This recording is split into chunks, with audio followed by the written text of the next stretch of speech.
Hi hello welcome to my channel. ఈరోజైతే మనం సాబుదానాతో వడియాలైతే ఇలా పెట్టేసుకుందాము. చాలా టేస్టీగా ఈజీగా ఉంటుందండి. చూడండి, ఆయిల్లో వేసేస్తూనే ఎంత చక్కగా వస్తున్నాయో, టేస్టీ కూడా అంత సూపర్గా ఉంటుందండి. చక్కగా వస్తున్నాయి కదా, తింటుంటే మాత్రం ఎంత టేస్టీగా స్నాక్స్ లాగానే తినేస్తున్నామండి మేమైతే, రైస్లో కాకుండా.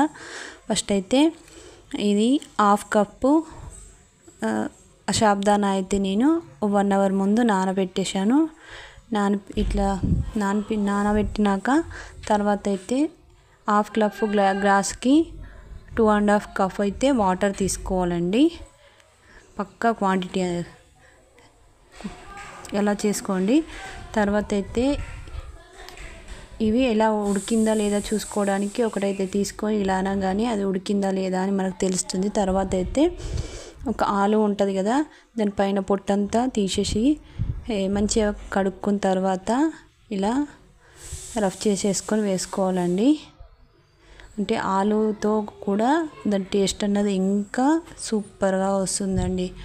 ఇలా ఆలుని స్మాష్ చేసేసి ఒక్క ఆలుని వేసుకోవాలి. సగం గ్లాసు సాబుదానాకి ఒక మీడియం సైజ్ ఆలు అయితే తీసుకొని ఇలా వేసుకొని కలుపుకోవాలండి. తర్వాత అయితే నేను జీలకర్ర వేసుకుంటున్నాను. జీలకర్ర వేసుకొని కూడా తర్వాత సాల్ట్, తగినంత సాల్ట్ కొంచెం తక్కువనే వేసుకోవాలండి. ఎందుకంటే మళ్ళీ అది ఎండుతాయి కదా, ఎండిన తర్వాత సాల్ట్ అనేవి ఎక్కువ అయిపోతాయి. తర్వాత అయితే నేను పచ్చిమిర్చి ఒక 2 పచ్చిమిర్చి దంచుకొని అయితే పేస్ట్ లాగా చేసుకొని కచ్చపచ్చగా దంచుకొని వేసుకుంటున్నాను. అయిపోయిందండి. ఇప్పుడు స్టవ్ ఆఫ్ చేసి ఒక 10 మినిట్స్ అలా పక్కన పెట్టేసి పాలిథిన్ కవర్స్ ఉంటాయి కదా, ఆ కవర్స్ పైన అయితే ఇలా స్ప్రెడ్ చేసుకుంటా వేసుకోవాలండి. కలరు ఎంత చక్కగా చేంజ్ అయింది. మనం ఆలు అండ్ మిర్చి వేసినాం కదా, దానికి కలర్ అన్నది చేంజ్ అయిపోయింది. 1 డేని ఆరిపోయాయండి. మార్నింగ్ వేసాను, నైట్ వరకు ఈవినింగ్ వరకు అయితే చక్కగా ఆరిపోయాయి. ఎంత చక్కగా వచ్చాయో. మనకు పాలిథిన్ కవర్ ఒక్కొక్క స్పూన్ వేసేసి స్ప్రెడ్ చేయాల్సిన అవసరం లేదు, అదే స్ప్రెడ్ అయిపోతుంది. ఈవినింగ్ వరకు అయితే ఇలా వచ్చేసాయండి మాకైతే పాపడాలు.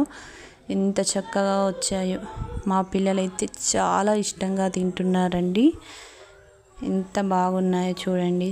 చక్కగా సాఫ్ట్గా సన్నగా వచ్చాయి. నేను లావుగా వస్తాయని నేను కూడా ఫస్ట్ టైం ఏనండి చేయడం. నచ్చితే లైక్ చేయండి, ట్రై చేయండి.